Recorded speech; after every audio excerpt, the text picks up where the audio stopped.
Porque não me envergonho do Evangelho de Cristo, pois é poder de Deus para a salvação de todo aquele que crê. Desperta Arapiraca. Muito bem, pessoal, estamos começando mais um episódio do Desperta Arapiraca. Hoje estamos recebendo um convidado especial, meu amigo pessoal, pastor Samuel Ferreira, e ele é um fenômeno nas redes sociais. Ele fala da palavra do Senhor e muita gente, como vocês sabem, estão atentos, não só aqui em Arapiraca, mas no mundo inteiro. Ele é um homem de Deus e eu fico muito feliz em ter aceito esse convite. Pastor Samuel Ferreira, despertar o Brasil, não é isso? Exatamente. Quero agradecer a Deus pelo convite e pelo carinho. Como o pastor tem falado aí, é muito conhecido. Acho que o pastor está sendo um pouquinho, como é que eu posso dizer? Não é generoso, não. Estou sendo realista. Isso. Mas assim, a gente tem feito um trabalho bastante gratificante na rede social que tem gerado fruto, né? Muitas pessoas às vezes criticam o trabalho, outros elogiam. Mas enfim, independente do elogio e das críticas, a gente segue fazendo a vontade de Deus, segue seguindo aquilo que o Senhor nos instruiu, né? Que é o ID. Nosso foco é o ID. Aprendo com o ID, né? Fazer a vontade de Deus, pregar a palavra e sempre buscando a direção de Deus. Independente se é na rede social, independente se é na rua, se é na igreja, porque o Evangelho de Deus ele não se limita a um ambiente específico. Muito Ele está aberto a todo o público, em geral. Muito bem. Pastor Samuel Ferreira, esposa pastor Isabel, 2 filhos Exatamente. lindos. Quais os nomes dos filhos? Benjamin, Samuel e Noemi Vitória. Benjamin, Samuel, Noemi Vitória. Príncipe e princesa do Senhor. Muito bem, pastor. Eu não sei se muita gente conhece o seu testemunho pessoal, mas a pergunta que eu sempre faço aos meus entrevistados é: cristão de berço, encontrou Jesus com qual idade? Como é a história do Samuel que se tornou o pastor Samuel? Cara, eu não sou cristão de berço. Eu sou um cristão convertido aos 17 anos, né? Eu sempre fui de uma família de linhagem católica. Católicos, alguns católicos do pé roxo e outros católicos só simpatizantes, né? Tinha uns que é daqueles católicos domingueiros, que dizem, não, já fui pra missa no domingo, já tô satisfeito. Meu pai ele era assim. Ele era assim, seu pai? Ele era assim. Mas você ficava em que linhagem? Eu ficava na linhagem do simpatizante. Simpatizante. Daquele que ia só como turista. Ia de vez em quando só para visitar. Mas eu me converti aos 17 anos. A minha vida nem sempre foi uma vida muito, muito tranquila com relação às amizades, com relação à minha vida pessoal. Eu tinha um ciclo de amizade, vamos dizer assim, um pouquinho pesado em relação aos amigos do mundo, né? E quando a gente entrega a nossa vida para Jesus, a gente costuma dizer que a gente deixou de lado as coisas do mundo para servir as coisas do reino. Deixou de lado as coisas velhas e para viver uma nova vida, para viver uma vida nova com Cristo. Então me converti aos 17 anos e hoje eu tenho 33. Mais ou menos 15 anos que eu sirvo a Jesus. Muito bem. É natural de Arapiraca? Sou natural de Arapiraca. Sem irmãos, família toda mora aqui? Todos. Muito Todos bem. daqui de Arapiraca. Então, 17 anos, deixou as amizades E foi muito que eram criticado por isso. prejudiciais. Exato. Aí passou a congregar. Foi aceito na igreja? Ou teve alguma dificuldade no início? Ou assim que Não. chegou, já foi desenvolvendo? Não, quando eu cheguei na igreja, eu me assustei, né? Porque era uma coisa nova. Geralmente quem nunca pisou, eu nunca pisei numa igreja evangélica até os meus 17 anos. Quando eu cheguei, eu vi o clima assim, me arrepiei, né? Porque era uma coisa nova, era uma coisa que eu até me espantei por causa da adoração, dos dons de língua, das Diferente de tudo profecias. aquilo que você já tinha As visto. pessoas que cantavam com eloquência, com autoridade, e os gritos também, né? Que geralmente quem está de fora critica muito a igreja pentecostal, a igreja evangélica, devido à forma como as pessoas adoram. A expressão né? oral. De linguagem corporal. O grito, o pulo, o bater na palma, o falar em línguas, o profetizar. E isso, quando você chega a princípio, você se assusta. Mas quando você entende que aquilo ali é Deus manifestando o seu poder no meio do povo, aí você já fica tranquilo. No começo do culto, eu me assustei. Me impressionei, mas no trabalhar do culto, eu fui entendendo através da palavra, através da adoração, e no final do culto, né, que eu já tinha sido impactado pela palavra, o pastor de lá de trás, o pastor, melhor dizendo, eu estava lá atrás e o pastor no altar começou a entregar profecia para todo mundo. Teve contato com profecia no seu primeiro culto. Pronto, eu tive contato. O meu primeiro culto foi uma profecia para mim. Muito Aí bem. o pastor que estava pregando, ela apontou o dedo, estava na última cadeira. Escondidinho, né? Eu nunca fui de estar me expondo. Sim. Como era o meu primeiro culto, o meu primeiro encontro em uma igreja evangélica, eu disse, não, vou ficar aqui escondido, já para não chamar a atenção. E o pastor disse, você, jovem aí de trás, Deus te deu um livramento, dia tal, hora tal, por causa das suas amizades. Eu tinha umas amizades meio pesadas, que mexia com coisa errada, com droga, enfim, com coisas ilícitas. E ele disse, olha, Deus te deu livramento por causa das suas amizades, dia tal e hora tal e naquilo. Quando ele falou, bateu certinho com o que tinha acontecido na minha vida e eu comecei a chorar, me derramei ali. Ele disse, quem quer aceitar Jesus? Quem que quer vir aqui na frente e entregar sua vida para Jesus? De realidade. Exato. Né? Você não imaginava que na igreja Levante você a mão. pudesse ver alguém ser usado dessa forma para poder revelar algo da sua vida. Exatamente. As pessoas, na verdade, hoje é uma realidade diferente por conta também das redes sociais, que acabam mostrando um pouco da vivência da igreja. Acredito que aos seus 17 anos você não tinha tanta afinidade com rede social, não faço ideia. Aos 17 anos, eu gostava um pouquinho, né? Naquele tempo, acho que ainda existia o Orkut. Orkut, né? Se eu não me engano, era em 2009 para 2010. Isso. Ainda existia o Orkut e estava nascendo o Facebook nesse tempo. Mas a divulgação dos cultos, das coisas da igreja, se tornou um pouco mais intenso depois, né? Naquele tempo, a divulgação era no carro de som. Para divulgar culto, antigamente era no boca a boca, né? No panfleto e no carro de som. Tudo bem. Hoje em dia tem YouTube, tem rede social, tem Instagram, tem tudo. Me fala dos seus primeiros passos na igreja. Você, pelo que percebe, entrou na igreja pentecostal, lá foi recebido e começou a se interessar pela obra que lá era realizada. Eu me apaixonei como obreiro. Quando eu tive meu primeiro encontro com Jesus de verdade, foi com 4 meses de convertido. Com 4 meses. O pastor da igreja lá, que é o pastor Adilson, o senhor conhece ele? Ele tinha um desejo muito forte que a igreja lá buscasse o batismo com o Espírito Santo. E a gente tinha culto de campanha, tinha culto que era focado em buscar o batismo com o Espírito Santo. E a nossa juventude era uma juventude que buscava muito isso. E com 4 meses de convertido, eu ali fazia propósito, jejum, oração, orava de madrugada, ia para o monte dizendo, Jesus, eu quero ser batizado com o Espírito Santo, eu quero ser batizado com o Espírito Santo. Nos meus primeiros 4 meses de convertido, eu busquei batismo com o Espírito Santo com fervor e fui batizado. Esse meu primeiro encontro com Jesus, que eu costumo dizer que foi uma experiência que eu tive com Deus, marcou a minha vida porque despertou em mim um desejo de querer mais de Deus. A partir daquele dia, 4 meses, eu me converti no período de festa junina. Eu me lembro como se fosse hoje, mês 6 de 2010. Período de festa junina. E quando foi ali, já pertinho do final do ano, mês 10, eu já tinha sido batizado com o Espírito Santo e ainda não era batizado nas águas. Com 4 meses. Isso, eu quero ser batizado nas águas. A partir de agora eu quero me batizar nas águas. É o caminho inverso da maioria das pessoas, né? Eu quero ser batizado nas águas porque tinha que ter uma preparação. Sim.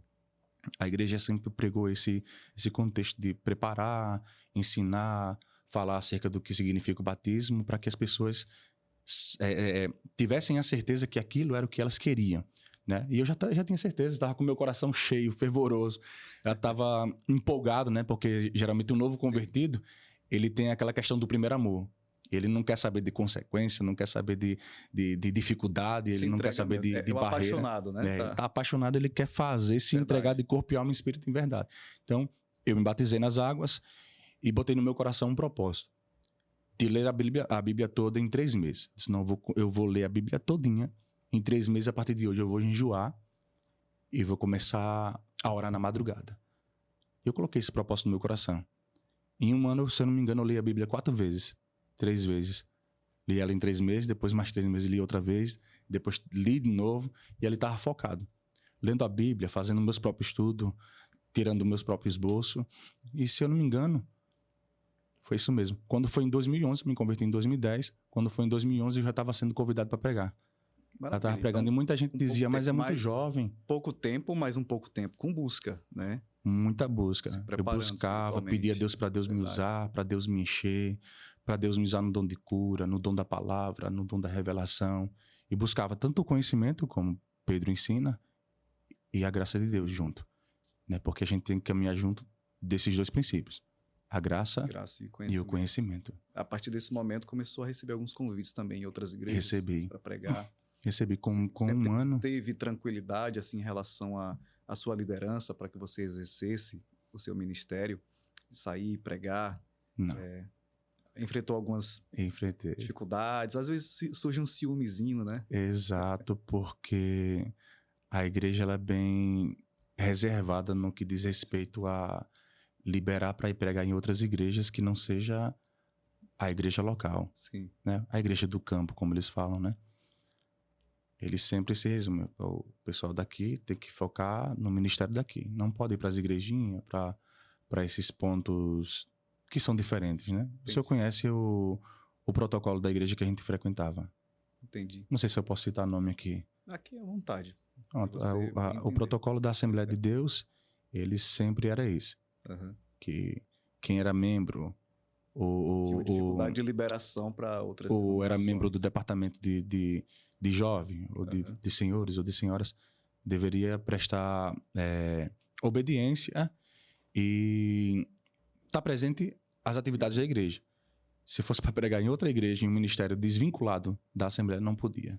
Eles não liberavam. Você entendia que a obra que você estava realizando na sua congregação local, você conseguia suprir essas demandas? Ou você acreditava que eles acabavam proibindo porque você ficava em falta com alguma coisa que você precisava fazer na congregação local? Não, eu cumpria com as minhas responsabilidades, até porque eu não tinha função relacionada ao corpo de obreiro da igreja. Sim. Eu era um jovem que o meu compromisso era o departamento. Departamento, ensaios. Os cultos, eu participava de todos os cultos, os ensaios e a agenda que os jovens tinham, né, de cantar em outras igrejas. Era mais um protocolo mesmo. E evangelismo, quando tinha o evangelismo, uma ação social da igreja, a gente sempre estava presente. E no que diz respeito a pregar em outras denominações, era sempre em cultos e dias que eram diferentes do culto da igreja. Então, mas mesmo assim ainda havia problema, porque era um ministério que não tinha ligação com o ministério da gente. Entendi, com a Assembleia de Deus, que você participava. Exatamente. Em que momento chegou a pastora Isabel na sua vida? Foi pastora Isabel, igreja. Ela tá ali ainda. Assim, não falei não. Bastidores. A pastora Isabel chegou na minha vida com 3 anos de convertido. Já estava pastoreando, já estava auxiliando na obra de Cristo como braço direito. Você já pastoreava solteiro? Exato. Eu pastoreava com 2 anos de convertido. Bem atípico, né? Porque a maioria dos pastores são casados. São casados. Mas assim, o nosso chamado foi um chamado muito impactante porque eu me lembro como se fosse hoje. Tava eu e 4 amigos. Acho que eu já contei esse testemunho para o Senhor. A gente estava dentro de uma casa e tinha um pastor que era um pastor muito respeitado pela gente. E por muitos que a gente que conheciam esse mesmo pastor. O nome do pastor é Pastor Reinaldo. Hoje ele não está entre nós. Um pastor de Maceió. E dentro dessa casa, a gente estava conversando tranquilamente, aquela conversa de cristão, né? Falando sobre a obra, falando sobre almas, falando sobre pregação, enfim, falando sobre questões espirituais. E do nada o pastor ele começa ali a receber a autoridade do céu para começar a entregar algumas profecias na calçada. E o que mais me chamou a atenção foi porque foi no meio da rua. É uma conversa, uma conversa comum. Tá um grupo de pessoas no meio da calçada ali e tem pessoa do outro lado da rua, ímpios, tem outros mais na frente, e de repente o pastor disse: Deus mandou falar com vocês aqui agora. Então se prepare, porque o que Deus está falando aqui vai mudar a vida de vocês. Aí ele começou a apontar o dedo para mim. E disse: Deus está falando isso com você, que ele está te levantando com autoridade, e aqui no meio Deus está levantando 5 pastores. Aí ele começou comigo: Deus está levantando 5 pastores que vão iniciar uma obra que vai impactar muito essa cidade de Arapiraca. Aí ele começou comigo e ele disse: como prova de Deus, o Senhor está derramando as águas do Espírito Santo sobre as suas mãos. e a sua mão agora vai se encher de água.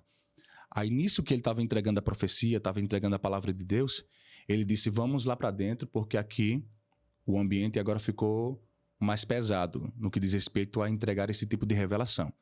Ele disse, a gente não pode fazer essa ação aqui, espiritual. Vamos lá para dentro. Ele fechou a porta, aí ele disse, Deus está derramando uma unção nova sobre a sua vida.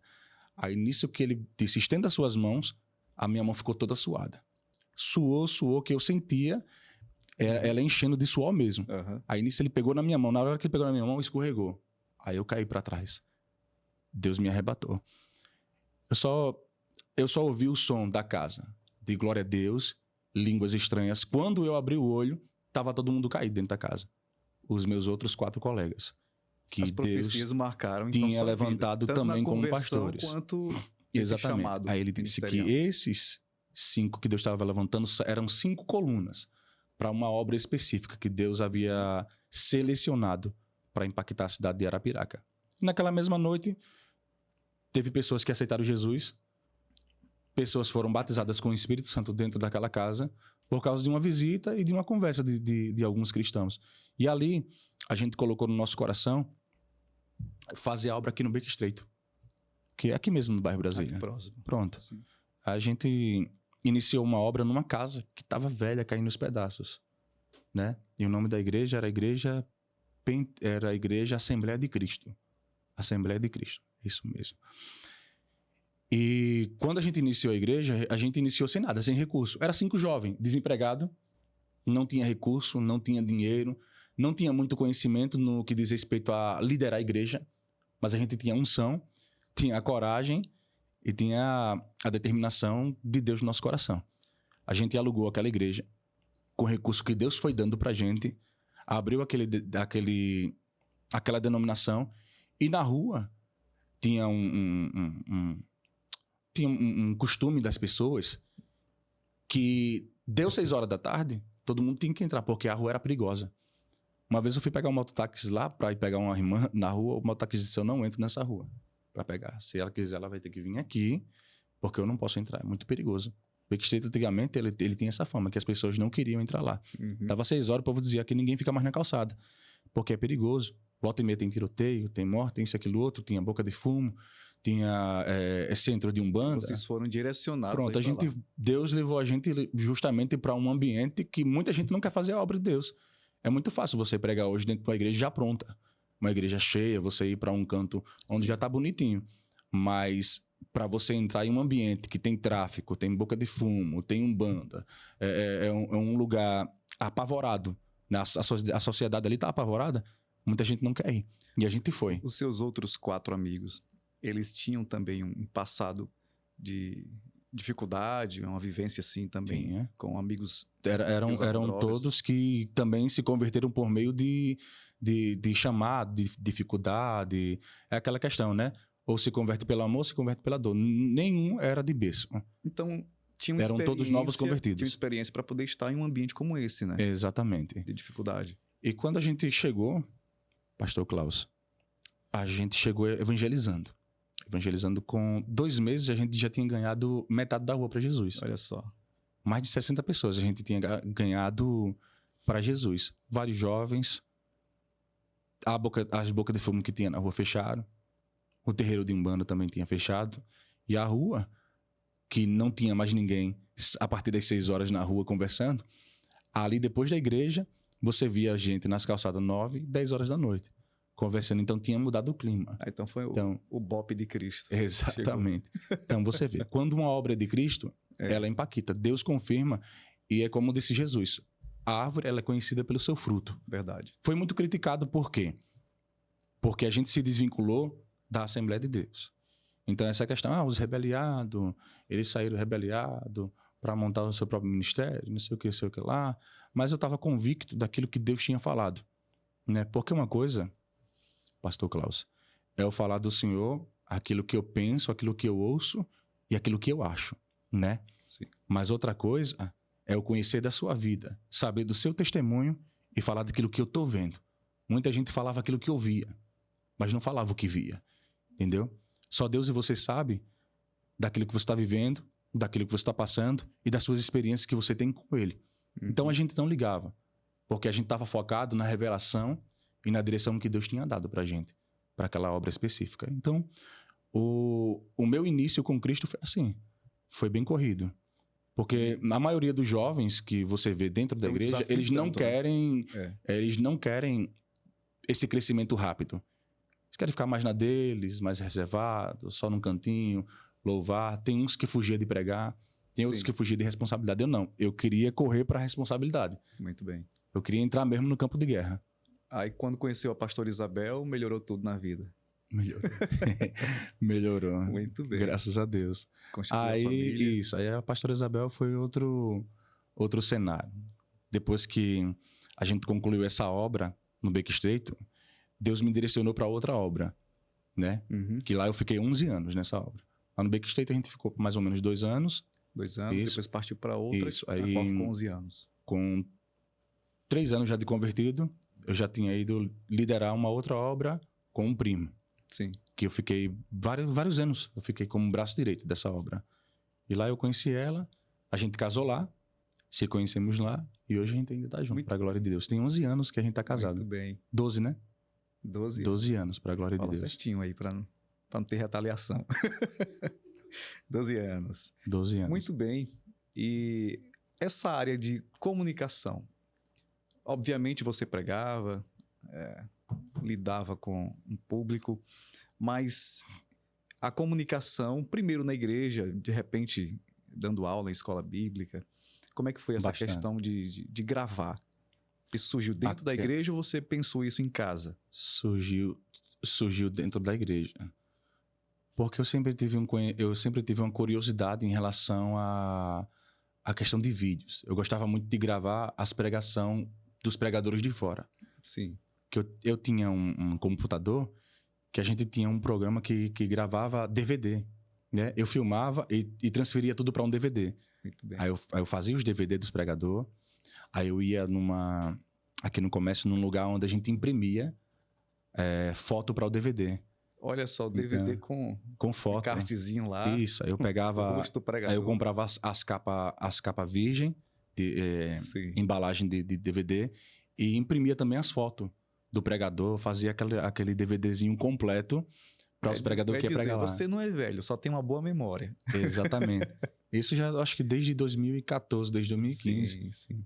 Inclusive, tem 2 amigos meus que eu consegui fazer DVDs para eles, que eles eram pregadores itinerantes Eles levavam o e DVD pra levavam o vender, trabalho né? deles para... Muito bem. Eu disse, olha, tá aqui, esse trabalho aqui eu fiz para você, agora fica sobre a sua responsabilidade de você multiplicar. Você vai lá, onde tira a cópia, você vai lá, Aham. e o pessoal lá tira várias cópias quando você quiser, Ah, entendi. 50, 100, Ele você... pegava uma matriz e depois Isso, e reproduzia. você sai vendendo o seu trabalho. E o pessoal E você, trabalhava em cima e você disso. E fez os eu seus nunca também? fiz um para mim. Não fez. Não, eu só fazia pros outros, ela reclamava só comigo. Casa de ferreiro, espeto de pau, né? Ela Fazia pros dizia, outros, você ajuda os outros, mas não faz o seu. mas você não faz para você.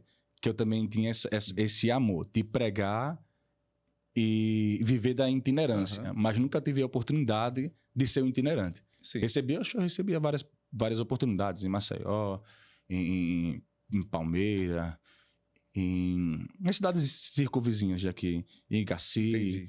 em Arapiraca, muito. A gente recebeu muitas oportunidades, em Limoeiro, e eu pregava muito. Mas o meu sonho era fazer para mim e nunca consegui. Eu era travado para fazer para mim, mas quando era para fazer para os outros, eu era empenhado. Mas isso já foi uma preparação, né? Você já estava. Isso não, eu tinha muita organizando. experiência, isso é já com computador. Aí quando foi... Mas você começou a gravar aqui em Facebook? Em Facebook. Eu comecei com o Passou Facebook pra em Instagram. 2016. 2016. Isso. Aí em 2016 eu comecei com uns videozinhos curtos. Que antigamente vídeo curto não era uma opção a ser utilizada. Antigamente os vídeos eram de 10, 15 minutos porque Uhum. o que era mais conhecido era o YouTube, né? E no Facebook também. E eu já tinha essa mentalidade de fazer vídeo de 1 minuto, de 1 minuto e meio. Porque eu pensava, um vídeo curto, ele é curto e é mais fácil da pessoa querer visualizar por ele ser pequenininho, né? Então você vai passar ali um conteúdo mais fácil de você aplicar e como é que eu posso dizer? E a pessoa fica mais tranquila, porque não vai demorar para ela assistir aquele Mas não conteúdo. se tinha muito essa compreensão nessa época, né? É uma Não. coisa que a pessoa foi adquirindo com o passar do tempo. A questão dos vídeos curtos conhecimento. só veio explodir mesmo em 2018, 2019, com o Por Kawaii, com o TikTok. Porque muita Enfim. gente olha assim, você tem 378 mil no Instagram. No Instagram, seguidores, 378 mil seguidores. mais de 100 mil inscritos no YouTube. No YouTube tem mais de 300 mil também. Mais de 300 mil. Exato. Então, você tem... quais são as outras plataformas? Kawaii? Tenho 2 milhões e meio de seguidores no TikTok e 2 milhões e 700 mil no Kawaii. Entendi. E no Facebook tem quase 300 mil seguidores. Facebook. Exato. Qual foi a primeira rede que você utilizou? Foi o Facebook que foi crescendo? A primeira rede que eu utilizei, que começou a crescer, foi o Kawaii. Mas eu já Kawaii. fazia na plataforma do Facebook. Né? Eu fazia os vídeos curtinhos de 2016. E as visualizações, elas eram bem mais resumidas, porque era muito difícil de gerar um público, gerar um aquecimento. Tinha que ter muita influência na cidade, ou você tem que ser um influenciador muito conhecido, renomado, um famoso. Porque antigamente, antigamente o Instagram era para famoso. Ser marcado e tal. Exato. Instagram era naquele tempo era para Carlinhos Maia, para jogador de futebol, para artista. É incrível. Assim, aleatoriamente eu vi um videozinho, né, do Carlinhos Maia dizendo que ia marcar uma pessoa, a pessoa só faltou desmaiar ali, né? Porque ela já fazia porque é o poder da suas influência. filmagens e tal. E depois que ele só marcou, siga fulana, tá, marcou, pronto. A pessoa explode. De um dia para o outro é 50, 100 mil seguidores. Explode. Mas o seu começo, meu começo foi difícil. Não foi fácil. Eu passei 2 anos fazendo vídeo só na esportiva. Sem crescer, sem ganhar seguidor. Só no amor mesmo. Dá vontade de desistir quando você... Dá vontade de desistir, porque eu via muita gente crescendo de Jesus. Eu não tô aqui buscando fama. Eu falei para ela. Isso já em 2020. Eu ainda tinha continuado. Já tinha Kawaii, já tinha TikTok. Né? O Kawaii e o TikTok, eles começaram a aparecer mesmo em 2018. Então, em 2020, eu de novo vou começar um trabalho. Como eu tenho conhecimento, eu tenho a ferramenta que Deus me deu, eu tenho a autoridade e a unção de Deus, eu vou entrar de cara no Kawaii, no TikTok, no Instagram e no Facebook. E no Facebook eu já tinha. Né? Eu tenho até uns vídeos curtinhos que eu postava antigamente, que eu olho assim e digo, meu Deus. Eu fazia isso. Eu fazia isso aqui. Eu gaguejava, eu não sabia falar, eu não olhava direito para a câmera. Gravava em casa ou ar livre? A câmera era ruim, o cenário era uma parede toda cheia de buraco. Né? Era em casa. Da cozinha gravava. em casa. Sim. Entendeu? Então, era uma experiência que a gente tinha, que Deus foi ampliando no passar do tempo. Então foi na persistência, né? Foi na persistência.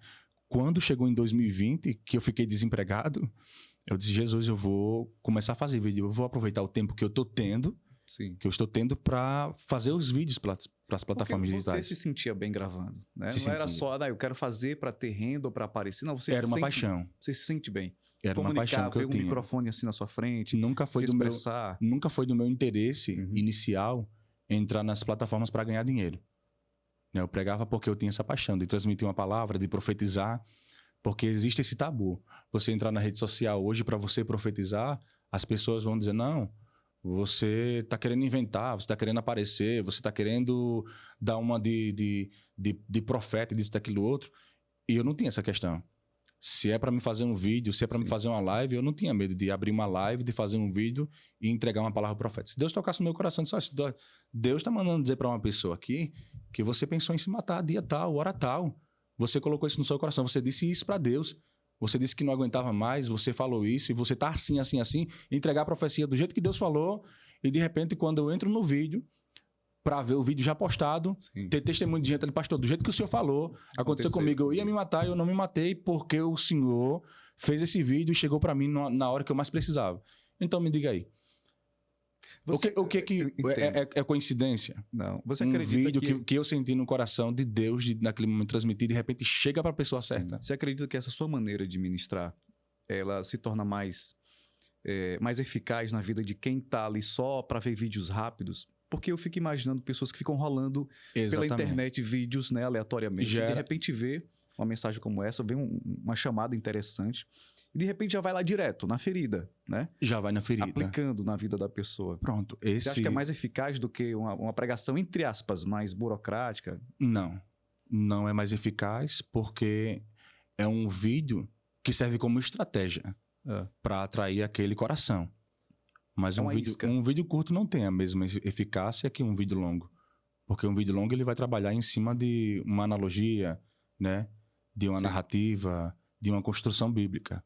Então, na Bíblia você vai falar sobre a história, sobre o personagem, sobre a importância do evangelho, da palavra de Deus. Então a pessoa vai entender Perfeito. melhor pelo vídeo longo. E eu trabalho em cima dos dois. No YouTube eu faço vídeo de pregação. Mais longo. Mais no longo. Eu YouTube, faço vídeo sim. de 1 hora, de 30 minutos, de 1h30. Todo dia eu posto vídeo de 1 hora, de 50, de 30, todos os dias. Mas nas plataformas do Kawaii e do TikTok, o foco é vídeo curto, de 2, 3 minutos. Então esses vídeos são para as pessoas que às vezes estão ali só para se entreter, né? Então eu percebi, poxa, tem gente que vai para ali para ver pornografia, para ver mulher seminua. Tem gente que vai para ali para ver humor, para rir.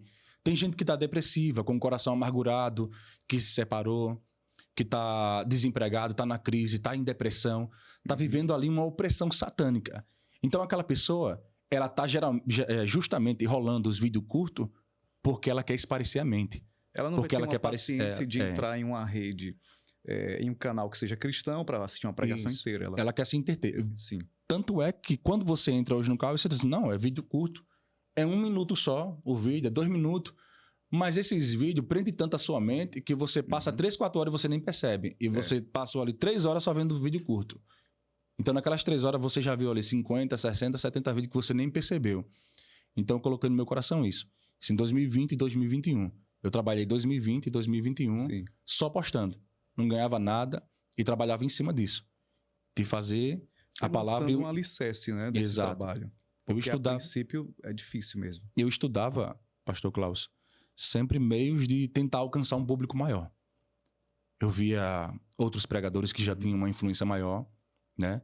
Como tinha o Leonardo Salles, tinha o David Leonardo, tinha alguns pastores que tinham um crescimento. Então eu sempre olhava, analisava o público, a forma como era pregado, o cenário, a forma como a pessoa se expressava no microfone, Perfeito. o jeito que era falado, para mim tentar agregar isso para o meu conteúdo. Então eu fui aplicando alguns módulos, algumas formas. Então você buscou, estudou Isso, eu estratégias estudei. para poder fazer algo mais Estudei estratégia para efetivo. ampliar o público. E isso foi crescendo. Então, eu creio que em menos de 2 anos, de 2021 para 2023, eu já tinha alcançado mais de 1 milhão de seguidores. Perfeito. Você no investiu Kawaii. também em equipamentos na sua casa? Investi. Estrutura, cenário. Microfone, cenário. Eu criei um estúdio de gravação dentro da minha casa, justamente com o rendimento que as plataformas elas geraram ao longo do tempo. Né? Porque foram 2 anos. Depois de 2 anos, quando eu comecei a crescer, as plataformas elas lançaram as oportunidades, né? Porque hoje o Kawaii ele estuda o seu crescimento para depois ele oferecer para você, né, a monetização dos seus vídeos. Até então eu trabalhava de graça, eu fazia vídeo. É só observar, vamos ver Tinha até onde vídeo ele que vai. tinha 1 milhão não ganhava nada, né? Sim. E tem gente que num vídeo de 1 milhão ganha ali 100, 200 dólares num vídeo. Aham. No YouTube também, um vídeo de 1 milhão tem gente que ganha 300, 400, 500 dólares no vídeo. E eu tinha vídeo no YouTube também que eu não ganhava nada, porque tinha que ter os requisitos a ser atingido. Então, Não era só um vídeo que viralizava. não Você tinha que era ter só viralizar. Tinha que ter um requisito, etapa, seguidor, visualização, uma parte de requisito a ser conquistado, né? Então, eu trabalhei em cima disso. Quando eu vi que apareceu as oportunidades, que as plataformas lançaram essas oportunidades, você pode ser monetizado, tem que assinar um contrato, tem que mandar o seu Muito documento. bem. Aí então eu comecei a ganhar. Aí Deus começou a abençoar, porque eu parti do zero, sem interesse, e o Senhor foi abrindo as portas. Abriu a porta no Kawaii, no TikTok, abriu a porta no Facebook, abriu a porta no YouTube. Enfim, hoje as minhas plataformas digitais todas são monetizadas. Então, todas as áreas de rede social possíveis, você já... Exato, eu ganho em Desbravou. todas. Que coisa linda. E eu queria que você desse um conselho para os cristãos que gostam dessa área da comunicação, gravação de podcast, grava vídeos em casa, às vezes não tem muita estrutura. Às vezes pensou em desistir, mas viu lá alguém crescendo. Porque todo mundo tem sua história, né? Todo mundo passou aí por dificuldade até chegar lá. Mas com a sua experiência, com tudo que você já passou, o que você pode falar para o público aí em relação a essa persistência? Que tem um conteúdo bom, às vezes fica triste, mas tem essa vontade de crescer na rede social. O conselho que eu dou é siga o seu sonho. Você tem um sonho, não desista dele. Quando eu comecei na rede social, a minha esposa está de prova aqui. Eu vou falar uma coisa que ela não quer que eu fale. Mas antes de ser monetizado, de começar a ganhar um money, né, que nem as pessoas falam, a monetização da rede social, a nossa vida financeira, ela não era nada bom, né? Eu não sei se o senhor me conheceu no tempo que eu vendia água no centro da cidade. Eu cheguei a vender água no sinal, nas filas de banco, água mineral, tortilete, a gente fazia mousse, para ir para ali, na fila dos bancos, o pessoal ia tirar o auxílio emergencial, isso em 2022. Ia tirar o auxílio emergencial, não, 2021, né, amor? Isso foi. De 2020 para 2021 a gente fazia os vídeos para rede social, e isso em 2021 já estava buscando o crescimento e pregando, mas a crise financeira apertando na minha vida, né? A gente desempregado, mandava currículo para cá, mandava coisa para lá. E aí eu tinha um sonho, eu quero crescer na rede social. Eu quero pregar, eu quero levar a palavra para um público maior, e o meu sonho era esse. Se Deus abrisse a porta, eu ia dedicar a minha vida a pregar a palavra de Deus com todo o coração, me dedicar mesmo. Mas só que todo sonho ele tem dificuldade, tem barreira. Tem gente que vai se limitar, vai dizer, não, isso aqui é difícil, é complicado. Eu ouvi muita gente dizendo assim, isso não é para você. A crítica, né? Eu olhava Crítica. assim, você tá vendendo água, você podia procurar emprego e deixar esse negócio aí de ficar vá gravando vídeo. procurar outra coisa, que isso não é para você. Isso é para outros. Isso acontece com pessoas lá de fora. Isso acontece com fulano e com ciclano. Não é para você. Eu disse, não, mas eu tenho um sonho. Eu acredito que Deus também pode fazer na minha vida. Por que Deus não pode fazer na minha vida? O que eu tenho que Deus não pode fazer isso comigo? Então, eu tinha esse sonho, tinha a promessa, né? Porque uma vez no monte, eu dobrei o meu joelho, eu caí. Deus derramou uma glória sobre a minha vida que eu caí em choro.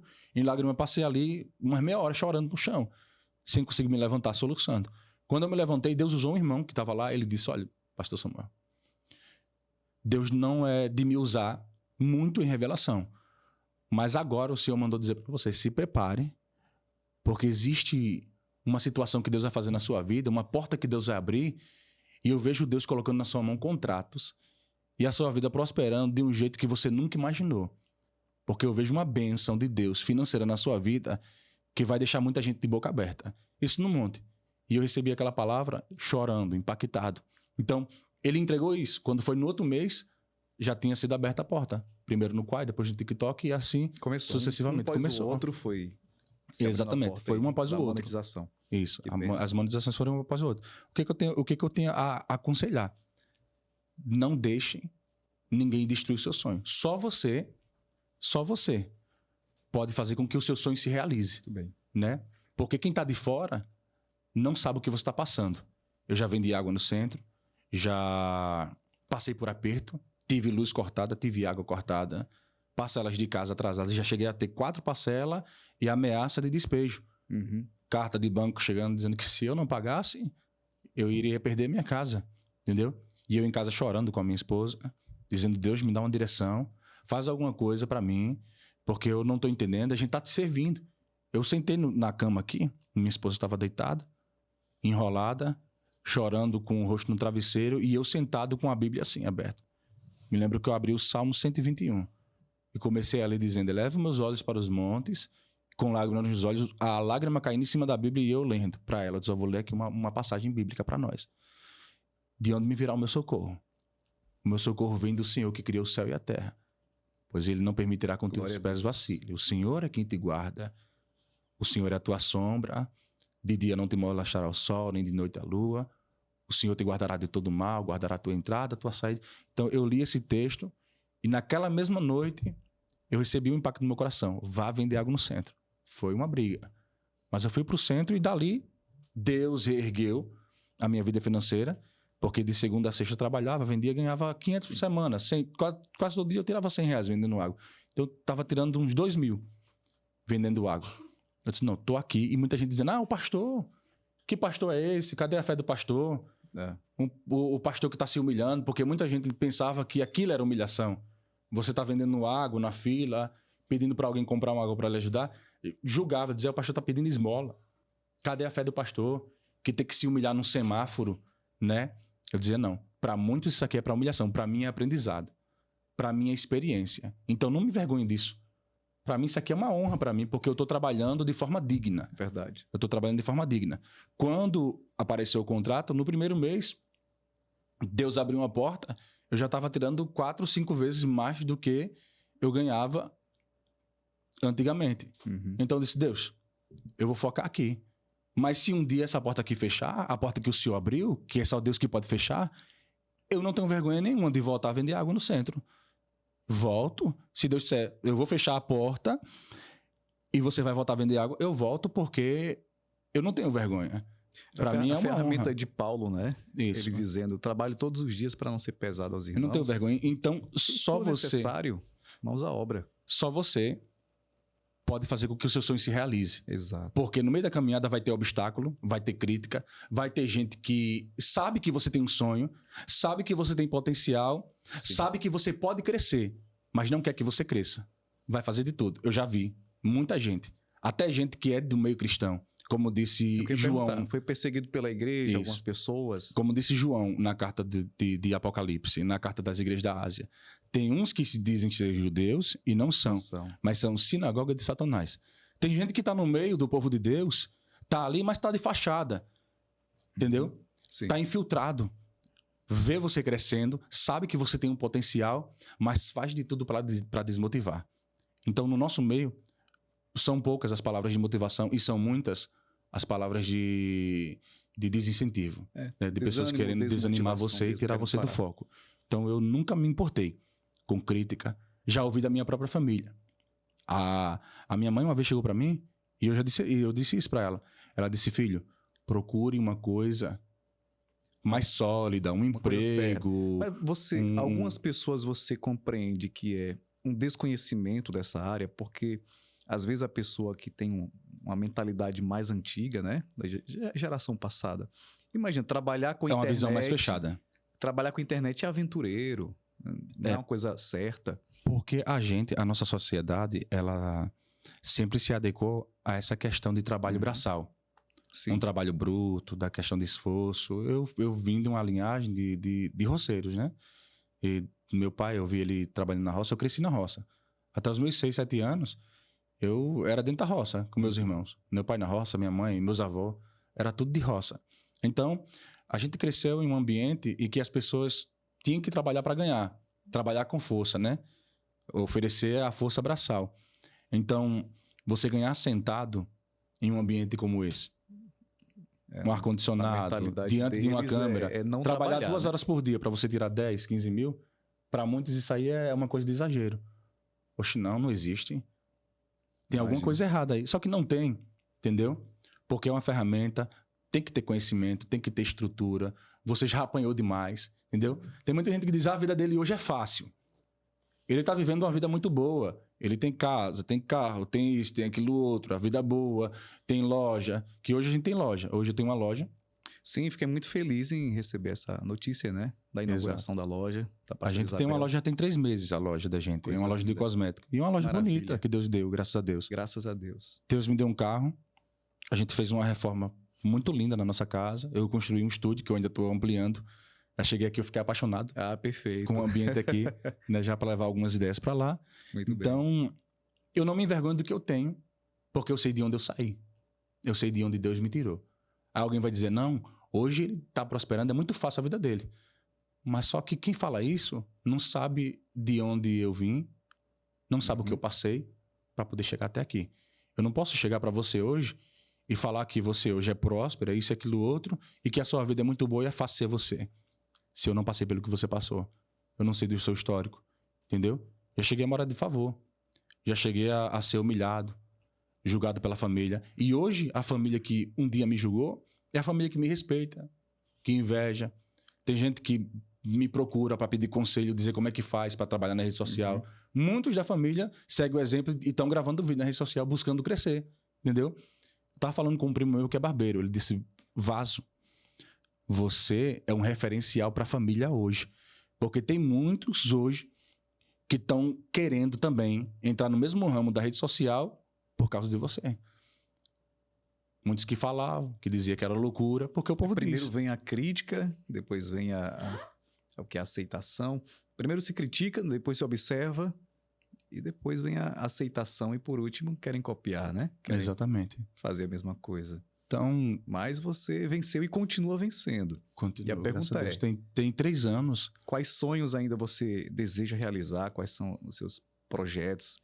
Ou se Deus já cumpriu tudo na sua vida? Não, Deus não cumpriu. Tem mais Eu tenho coisa um por sonho, vir. eu tenho um sonho que é ir para a África. Que ela sabe, é um sonho. É um sonho que Sim. eu não sei, velho.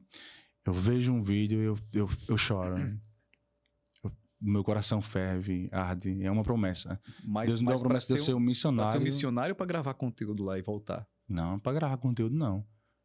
Eu já tinha esse sonho antes mesmo de gravar conteúdo. Sim. Isso em 2015. Porque Deus me deu uma coisa promessa para eu viajar uma coisa para. não anularia a outra, né? Isso. Continuaria Então, gravando mas lá. assim, eu poderia utilizar a ferramenta Uhum, para arrecadar fundos para utilizar na obra missionária. perfeito. Que hoje eu vejo muitos, né, que trabalham na área missionária e utilizam a rede social para arrecadar fundos, cestas básicas Perfeito. e levar alimento para o povo. Isso eu não ia descartar, essa hipótese. Se um dia Deus cumprir essa promessa, esse sonho que eu tenho, de um dia ir para lá, fazer essa obra missionária, quem sabe não morar um período de tempo lá. Pois Né? é, eu uma vez fiz uma live, eu esqueci o nome da abençoada. Eu lembro que é algo relacionado à pregação em praça, púlpito na praça, alguma coisa do tipo. Uma moça branquinha lá de São Paulo. E ela, por meio da rede social, ela teve um crescimento muito bom e conseguiu patrocinar algumas obras lá em Angola. E ela está pregando lá em Angola, mudou-se para lá, faz uma obra missionária e depois ela pretende retornar, mas ela começou assim, gravando os vídeos, né? Ela pregando na Praça da Sé, lá em São Paulo, ela deixava lá alguém gravando, e isso foi viralizando, e ela começou a gravar mais conteúdo, e com isso ela conseguiu financiar também através de ajuda de pessoas que admiram o trabalho dela, ela conseguiu ir para a África, para Angola. Então eu vejo também uma proximidade aí do seu sonho. E eu tenho certeza que se Deus colocou no coração e a chama arde, ele vai cumprir. Eu vejo, volta e meia, eu sigo alguns perfis de pessoas que fazem esse projeto e sempre arde o desejo, né? Queima. Uhum. A lágrima desce, eu digo, eita, Jesus, um dia o Senhor vai me dar direção, porque o sonho, ele tem um tempo determinado para ele se cumprir. Não adianta eu dizer assim, eu quero hoje, eu tenho que ir hoje, Lançar e tem que acontecer hoje. Né? Coloca o tijolinho, né? É que nem Eclesiastes ele fala, há um tempo determinado para todo o propósito debaixo do céu. Então eu não posso, que nem diz o ditado, colocar a carroça na frente dos bois. Exatamente. Eu tenho que deixar cada coisa no seu devido lugar. Deus vai guiando, Deus vai construindo. E no tempo certo eu creio que Deus vai realizar. E outros sonhos, né? Um sonho de empreendedorismo que a gente tem, que Deus tem colocado no nosso coração. E mais na frente, projetos de casa, projetos de obra da igreja, que Deus ele está ampliando, está construindo. Uhum. Mas a gente está satisfeito com o que Deus ele está fazendo na nossa vida. Amém. Pastor Samuel Ferreira, eu fico muito feliz em ter te entrevistado. Eu gostaria que você, aqui para essa câmera, diga umas palavras de incentivo para aqueles... Você já falou, mas frisa mais uma vez. Um incentivo para aquele que está lutando, ainda não está vendo resultado, mas sabe do seu conteúdo bom que ele produz. E também aquilo que as pessoas esperam, né? Em Deus. E tem muita luta, muita dificuldade, mas um dia isso destrava. Através da sua vida, seu testemunho, queria que você falasse em rápidas palavras para essas pessoas que estão lutando, e eu tenho certeza que vai ser de muita edificação para elas. O que eu posso dizer é não baixe sua cabeça. Lembre de Gideão. Gideão era um servo de Deus que estava escondido. Sim. Talvez hoje você está em uma situação que você diga assim, Deus, eu estou escondido. Mas você está escondido por um propósito. Se você está numa situação em que você ainda não está sendo visto, é porque Deus está te preservando. É porque Deus está te guardando para um propósito muito grande. Gideão, a Bíblia diz que ele estava malhando trigo no lagar. Por quê? Porque ele estava se escondendo devido à opressão. A colheita era tomada. Eles não tinham acesso ao mantimento que era devido a eles. Então, a nação estava sendo oprimida. E Gideão, ele utilizou aquela opressão para se esconder, né? Para utilizar isso como uma ferramenta de proteção para a vida dele. Mas a Bíblia diz que no ambiente que ele não deveria estar, se escondendo, o Senhor aparece para ele e diz: Deus é contigo. Vá nessa tua força. Você é homem forte, você é homem valente. Mas por mais que Gideão, naquele momento, ele questionasse a sua própria força, a sua própria capacidade, eles, não, mas a minha família é isso, eu sou isso e aquilo outro. Mas Deus disse: mas o Senhor te escolheu. O Senhor é contigo, homem valente. Vá nessa tua força, porque Deus te chamou para você ir vencer essa guerra. Então, às vezes, você não acredita em você mesmo, na sua capacidade, na sua própria força, mas sabe que se você está hoje em um lugar, você está hoje em um ambiente que você pensa: poxa, eu estou escondido, nada está acontecendo na sua vida, é porque Deus está te preservando para você viver algo grande mais na frente, para você viver experiências, para você viver transformação, para você viver crescimento. O que hoje pode ser perda, o que hoje pode ser tristeza, o que hoje pode ser desânimo para você, amanhã vai ser sinônimo de conquista, vai ser sinônimo de alegria, vai ser sinônimo de crescimento. O próprio apóstolo Paulo lhe disse isso. 2 Timóteo, capítulo 4, no versículo 8, ele diz: eu combati o bom combate, eu completei a carreira, eu guardei a fé. E agora a coroa da justiça está sendo reservada para mim e para aqueles que amam a vinda do Senhor. Por quê? Você tem que entender que existe um combate, existe uma carreira e existe uma fé a ser guardada. Então, eu tenho que entender que existe uma luta na minha vida, que o Senhor me chamou para lutar. Existe uma missão a ser cumprida e a minha fé ela precisa estar intacta no meio desse percurso. Deus, ele nunca vai te abandonar. Deus nunca vai deixar você na mão, como ele disse para Isaías: eu te tomo pela mão direita, eu te digo, eu te ajudo, eu te sustento e eu te fortaleço com a destra da minha justiça. Então hoje Deus está dizendo: eu estou com você. Você pode estar aí, malhando trigo no lagar, está em um ambiente que você não quer estar, está se escondendo, está afugentado e às vezes até com medo. Mas eu creio que o Senhor ele vai aparecer com um braço forte, com mão forte para dizer que ele vai te erguer. Amém. Porque o tempo do anonimato, ele só serve para preparar e capacitar a nossa vida para quando Deus revelar você e quando você aparecer, você não vai se exaltar, você não vai perder a cabeça, você não vai vacilar com Deus. Porque o Senhor nos prepara na pressão para quando chegar na bênção a gente valorizar aquilo que Deus colocou na nossa mão. Então não questione, não desiste, não baixe a cabeça e não aceite as afrontas. Deixe o Senhor capacitar você no lugar em que você está. Porque quando você sair do anonimato, que Deus te revelar e que as pessoas começarem a ver o que Deus é em você, aí você vai entender que valeu a pena. Cada luta, cada choro, cada lágrima, cada pedrada e palavra contrária. Porque tudo é experiência, como disse Paulo. Todas as coisas, elas contribuem. Elas não vão contribuir para retrocesso, elas vão contribuir para um crescimento. Todas as coisas contribuem para o bem daqueles que amam a Deus, foram chamados segundo o seu propósito. Não é para regredir, é para prosseguir e crescer. É para você elevar a sua vida com Deus. Que bênção. Nos conduz a Deus em oração, agradecendo por esse momento. Amém. Eu já sou muito grato, pastor Samuel, pelo convite ter sido atendido. Pastor Isabel, que está aqui nos bastidores. E é sempre bom estar com vocês. Amém. Também fico feliz, fico grato a Deus. E eu sempre vou estar à disposição quando precisar, em nome de Jesus. Vamos orar. Amém. Pai amado, Pai querido, Senhor, obrigado. Nós te damos graças, Senhor, por essa reunião, por esse encontro e por esse momento, Senhor. Momento de reflexão. Amém, Jesus. Momento, Senhor, em que a gente tratou sobre a Tua palavra, sobre o Teu reino, sobre a Tua obra, Pai. Eu entrego a vida de todos que aqui estão em Tuas mãos, o pessoal do cenário, o pessoal, Senhor, que está nos equipamentos, o pastor Klaus, a minha esposa, a todos que estão nesse ambiente, Deus. Que a Tua mão, ela se faça presente fortemente, Senhor, em cada coração. E que o Senhor possa nos conduzir com sabedoria, com graça, com unção, com entendimento. E que a Tua presença, a presença dos Teus anjos, nos acompanhe em todo momento. Nós chegamos aqui em paz e cremos que vamos sair daqui em paz, até o nosso lar, até a nossa casa. em nome do Senhor Jesus. Eu sou grato por este momento abençoado, esse momento maravilhoso, em nome de Jesus. Glória a Deus. Siga o pastor Samuel nas redes sociais, vai ser de muita edificação para a sua vida. Despertar Brasil. E até o próximo episódio do Desperta Arapiraca. Deus te abençoe. Até o próximo, em nome de Jesus.